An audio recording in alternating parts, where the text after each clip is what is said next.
my first 1 hour, I'll just be focusing on in general substance use, and then in the subsequent sessions, we could move on to context specific issues and how to address them. So, in this presentation, we will see what is addiction, what is the neurobiology behind the addiction, what are the various substances and their effects, and what is our approach to managing addictive disorders and basically treatment approaches. Now, so we'll start with very basics. So, what is a drug? A drug is something that when it is taken in or administered into one's body or system, it affects the mental processes. So, perception, consciousness, cognition, mood, emotions, all of these get affected by that drug or substance. So, this thing of starting a behavior, it may be a substance use, it may be a behavior, and then it continues on and on in a circle, like you all pointed out, is called addiction. But you may notice whenever you're reading textbooks or articles that people rarely use the word addict to talk about patients who are suffering from substance use. So, that is something we must keep in mind. So, whenever we call somebody an addict, we are labeling them, right? We are just saying, yeah, you're a bad person, you're not up to any good, you're horrible.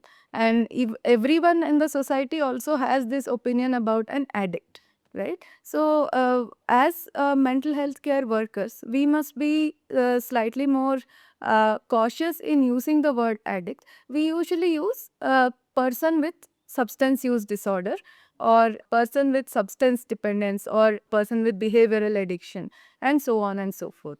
So, we'll henceforth avoid the term or calling somebody as an addict. That so we also start feeling like, why both are meaning the same, but why should we use different terms just because it's, and even it is even longer to say, right? So, whenever we call someone an addict, you would notice that the opinion of everybody changes. The way they look at that person changes. The way they interact with that person changes. There's a lot of avoidance. There's a lot of stigma in the society. Even their own family members start behaving with them differently. And this is same across all regions, all cultures of the world. So, and when we as mental health professionals, if we call somebody addict, they would not want to come to us to even seek treatment. So that is the main reason why, to avoid stigma, we stick to person with substance use disorder. Now, let's look at the common drugs of abuse. Alcohol and tobacco are licit. Licit meaning that it is sold in certain shops which are licensed by the government to sell in limited quantities and as per rules and regulations. And there are substances called illicit. Illicit are basically substances to which there is no license or no permission to sell or buy or use. But these are used on the street through different sources, dealers and peddlers and so on. Those are cannabis, opioids, stimulants, inhalants, sedative hypnotics, which are sleeping pills, and hallucinogens. Now, we'll go into this one by one and see what happens with each substance, what is it made of, and what are the effects. So let's first go to, where do these substances come from? So alcohol is distilled from grains, basically wheat, barley, rice. These are the substances, these are the things which are used to make alcohol. They are fermented. The sugar in those grains gets converted to alcohol, and then it is distilled, means it is the evaporation happens so that the concentration of alcohol in that beverage increases. That's about alcohol. Next, we all know about opioids. So, heroin, brown sugar, different types of medical opioids or pharmaceutical opioids.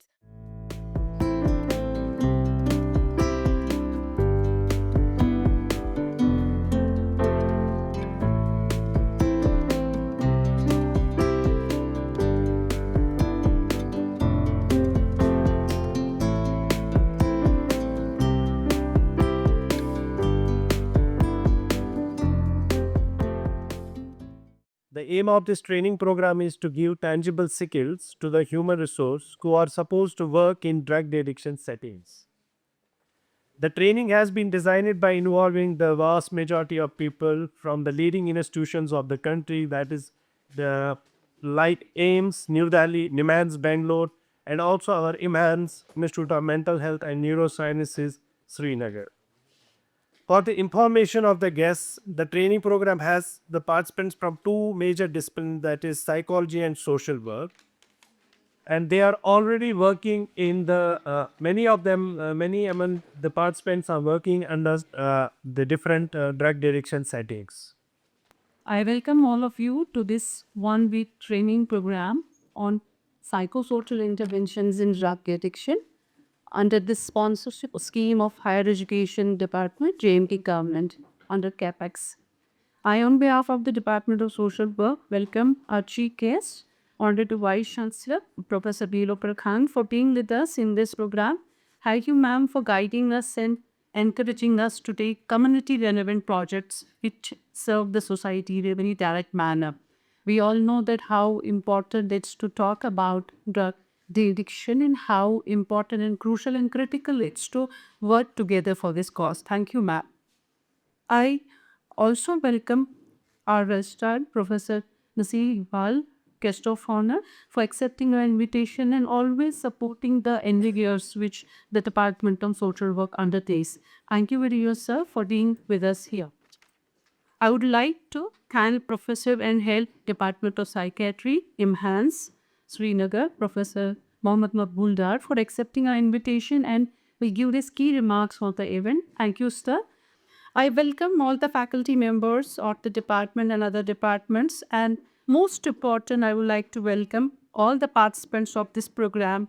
This program has been curated in such a manner that it won't only address to the needs of social work students. It's a combination of students of psychology and students of social work, because I believe, and we all believe, that how important it's to think about this problem and come up with a robust plan so as to address these issues at a community level. Since we know that how important it is to talk about drug addiction, because it's a very hard and dark reality that we are currently living.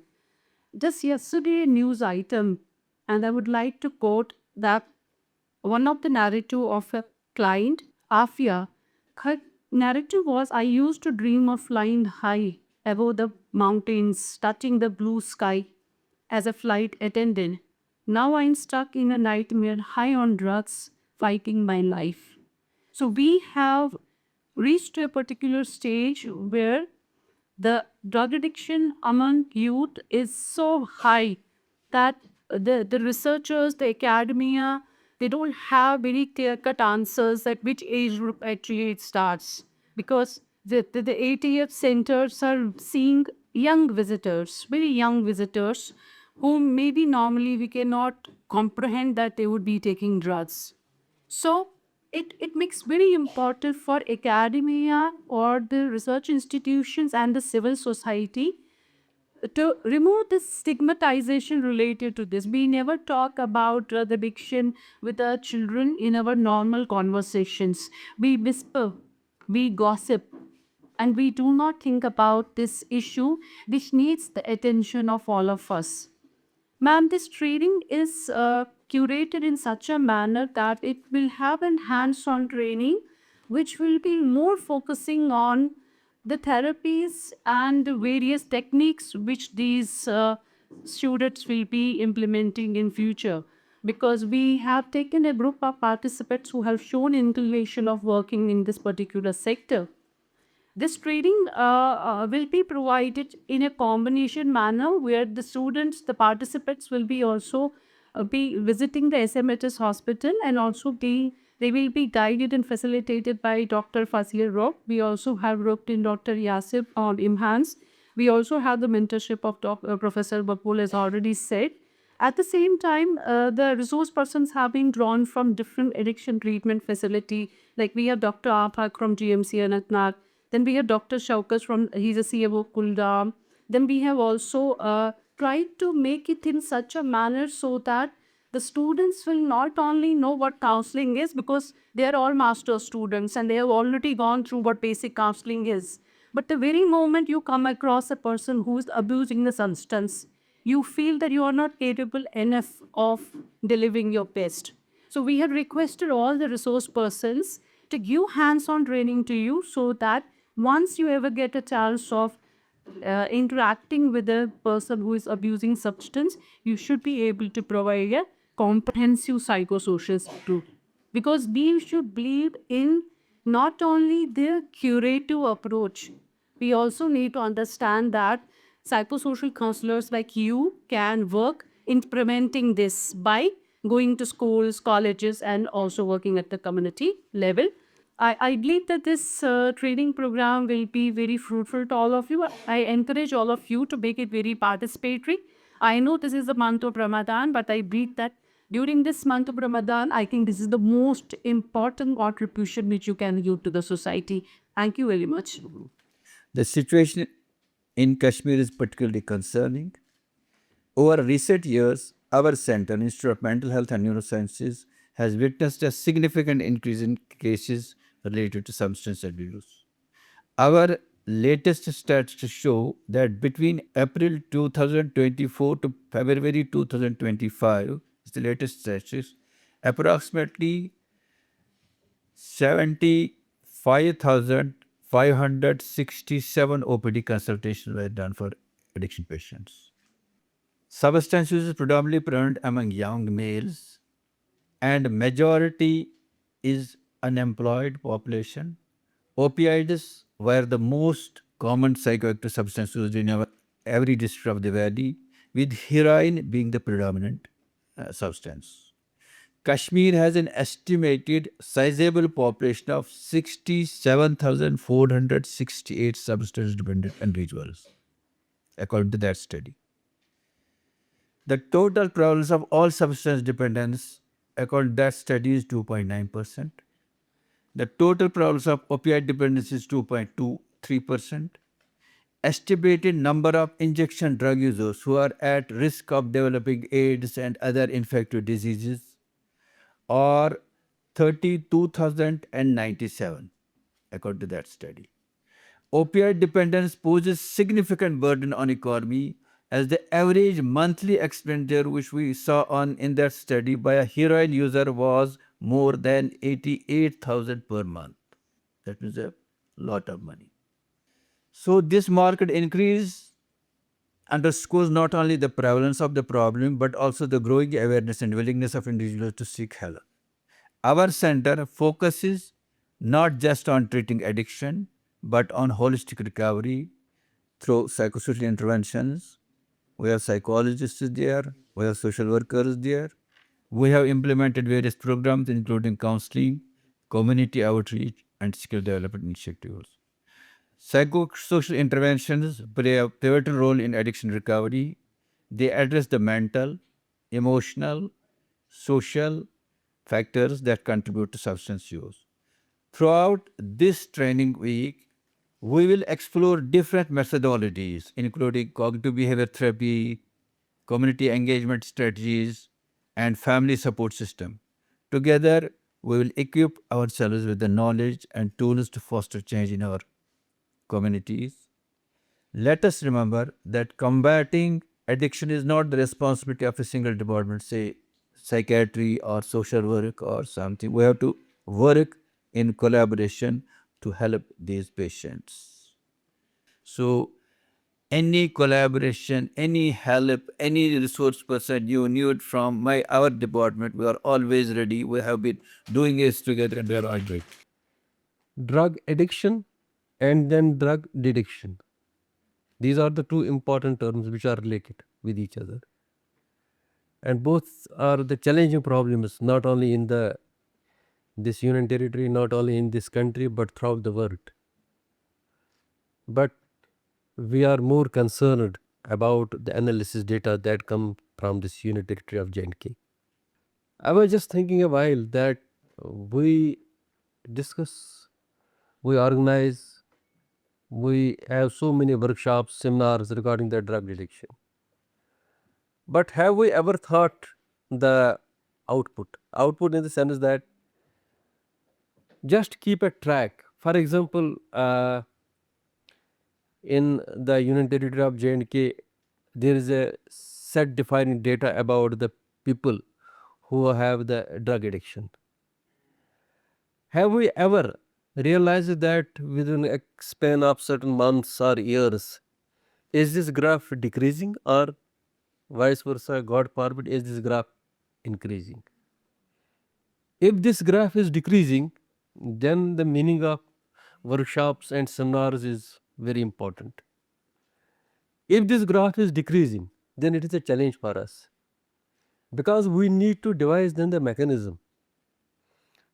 In today's world, everyone is aware about this term drug addiction and then drug addiction.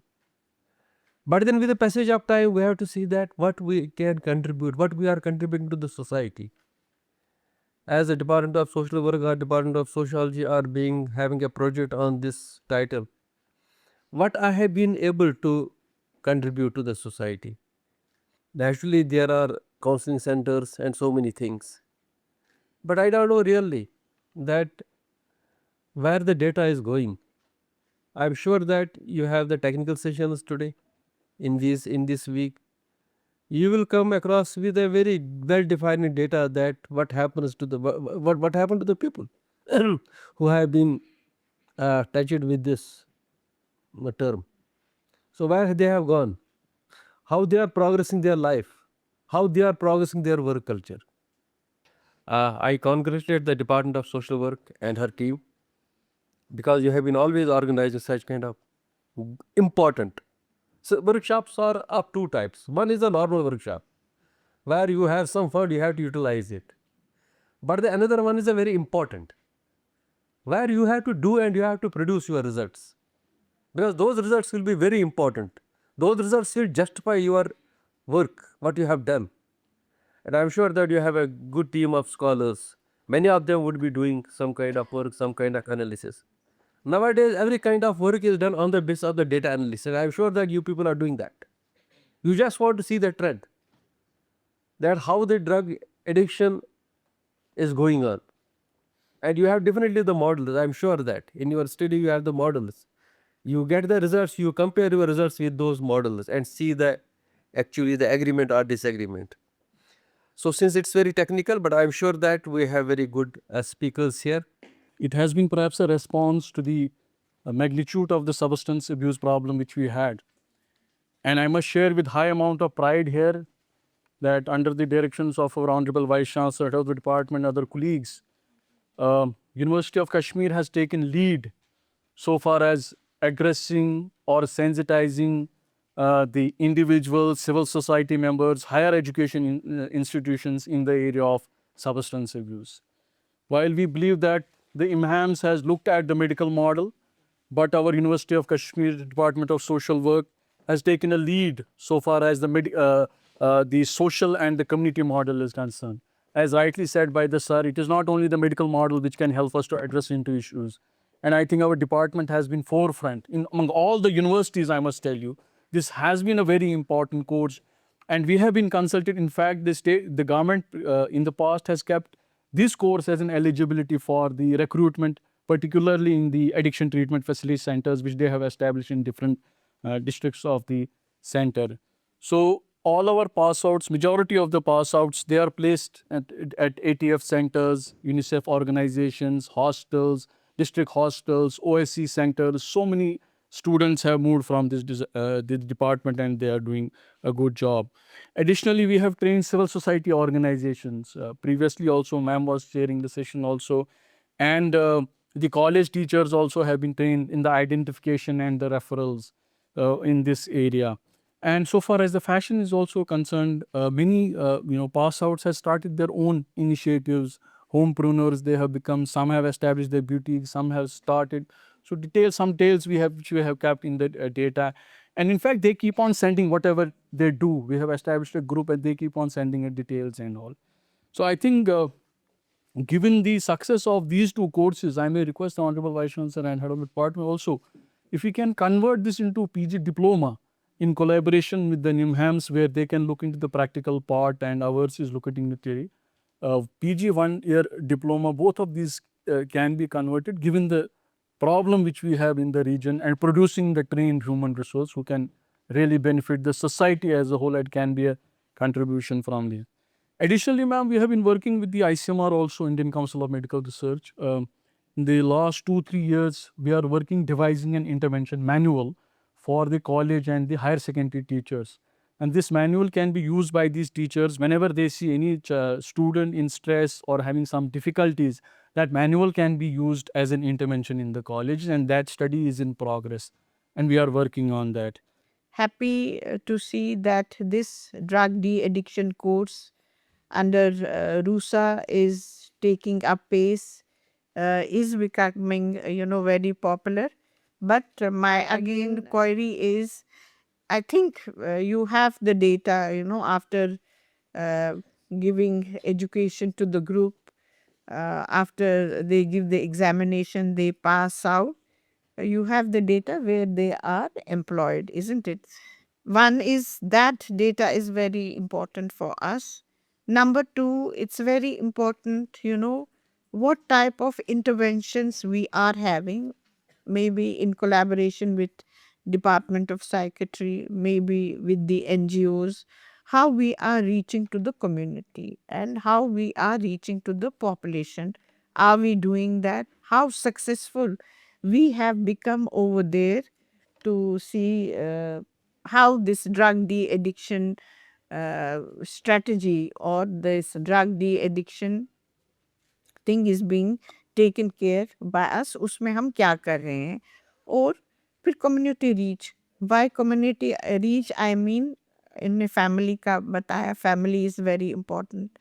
To have this information in schools, government schools, private schools, it's very important, we reach over there, we tell them how important it is monthly, after 2 months, some type of a program is being, held in the schools. I'm not sure कि schools में programs होते हैं, but, large scale पे, maybe year in a year, once in a year or so on. I think it has to be a regular exercise. If for that we have a task force, we can have, experts from Department of Psychiatry.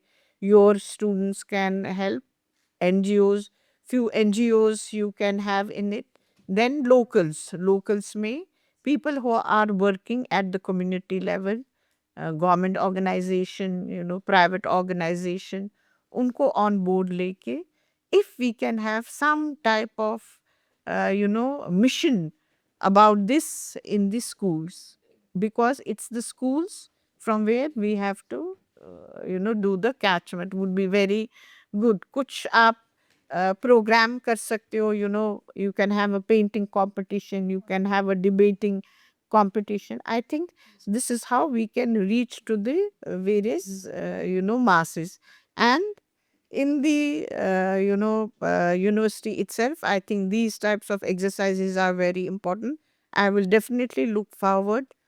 Dr. Adil was saying they are going to come out with the manual.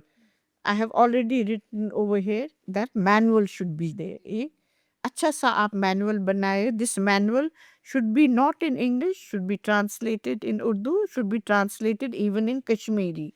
So, into 3 languages में. For that, if any funds are required, we'll be happy to, give those funds. But if any type of manual you can build up on this, so that this manual can be used by the social workers, this manual can be used by the NGOs, this manual, we can talk to Directorate of Education, even if at their level any task force is kept, because now what is needed is we need a task force in order to combat this situation, otherwise it's going to be very late. So these were some of my few, observations. Let it be a continuous effort. After some time, you again do this type of an exercise. Could be for college teachers के लिए, could be for school teachers के लिए. आप ये tangible skills के exercise करें, so that we move forward in this mission. We move forward. अगर आप कश्मीरी में मैनुअल को ट्रांसलेट करते हो, even to the illiterate mothers के लिए हम कोई ना कोई प्रोग्राम कर सकते हैं. I would definitely like, not only in books, not only in thesis, not only in manuals we keep it, we reach to the community and achieve the goal.